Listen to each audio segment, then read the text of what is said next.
نند اور بچوں کو گھر آنے سے روکنا۔ میری نند ہمارے گھر رہنے کے لیے آتی ہیں، ان کے 4 بچے ہیں جو دماغی کمزوری کی وجہ سے بہت پریشان کرتے ہیں۔ گھر میں اپنے بچوں اور سسر کو بھی دیکھنا ہوتا ہے۔ نند کے آنے سے ہماری ذاتی زندگی بہت متاثر ہو جاتی ہے۔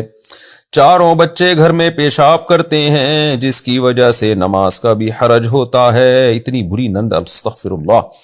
اس صورت میں ہمارے لیے کیا شرعی حکم ہے؟ اپنا نام بھی لکھا ہوا ہے تاکہ نند کو پتہ چل جائے کس نے پوچھا ہے۔ انڈیا سے پوچھا ہے، میں نام نہیں بتا رہا۔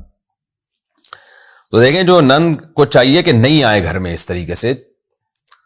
اگر وہ بچے پیشاب کر رہے ہیں، نندیں آتی ہیں وہ یہ سمجھ کے کہ ہماری ماں کا گھر ہے، کسی کا باپ بھی ہم کو نہیں روک سکتا، تو ٹھیک ہے بھئی آپ کی ماں کا گھر ہے، لیکن اس سے جو آپ کی جو بھابیاں ہیں وہ بھی تو متاثر ہو رہی ہیں نا، بھی ان کا بھی تو گھر بن چکا ہے۔ تو یہ مرد کو چاہیے وہ خود خیال کرے، اپنی بہنوں کو اسٹے کرنے دے، لیکن اتنا جتنا اس کی بیوی متاثر نہ ہو۔ ہونا تو یہ چاہیے کہ بھابیوں کو چاہیے اپنا دل بڑا رکھیں، وہ بھی تو جاتی ہے نا اپنی ماں کے گھر رہنے کے لیے، ان کی بھابیاں ان کو نکال دیں تو کیا گزرے گی ان کے اوپر۔ تو بھابیوں کو چاہیے نند کے لیے دل بڑا رکھے، بھئی آ جاؤ یار، کوئی بات نہیں، رہ لیں گے۔ تو لیکن اگر وہ نند کچھ ایسی نندیں ہوتی ہیں جو بیان نہیں سن رہی، اور وہ کیا کرتی ہیں کہ وہ باقی بڑی پھوڑ قسم کی ہوتی ہیں، کوئی چیز وہاں پڑی ہوئی ہے تو وہ ادھر ہی پڑی ہوئی ہے، بچہ پیشاب کر دے تو صاف کرنے کی توفیق نہیں مل رہی۔ اس طرح کی پھوڑ قسم کی نندوں کو برداشت کرنا بہت مشکل ہے۔ یہ وہی عورت سمجھ سکتی ہے جس کی اس طرح کی نند ہو، مردوں کو نہیں پتہ چلتی یہ چیزیں۔ تو میں نہیں کہہ رہا کہ اس کو آنے سے منع کر دیں، ہونا یہ چاہیے کہ جب آپ کسی کے گھر جاتے ہیں یا اپنی ماں کے گھر بھی جاتے ہیں اور اس میں آپ کی بھابیاں بھی ہیں، تو عورت کو چاہیے اپنے بچوں کو تو کنٹرول کرے نا، پیشاب کرتے ہیں فوراً صاف کر دے اور خود کرے یہ سارے کام۔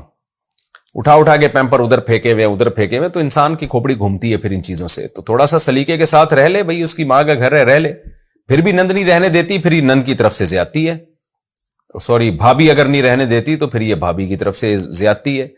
لیکن اگر پھوڑ ہے نند، سلیقہ نہیں ہے اس میں، اور جا کے بچے پیشاب کر رہے ہیں اور گند کر رہے ہیں، اٹھاتی نہیں ہے، اور سارا پھر بھابی کو گھر صاف کرنا پڑتا ہے، تو یہ غلط ہے، پھر یہ ظلم ہے۔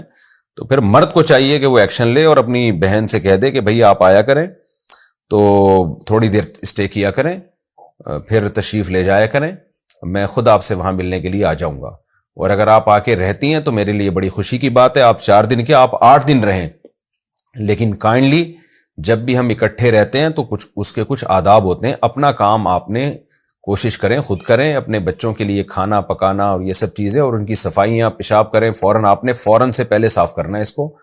تو کیونکہ میں تو برداشت کر لیتا ہوں لیکن بیگم میری برداشت نہیں کر پاتی ہے، تو کائنڈلی آپ تھوڑا سا خیال کریں۔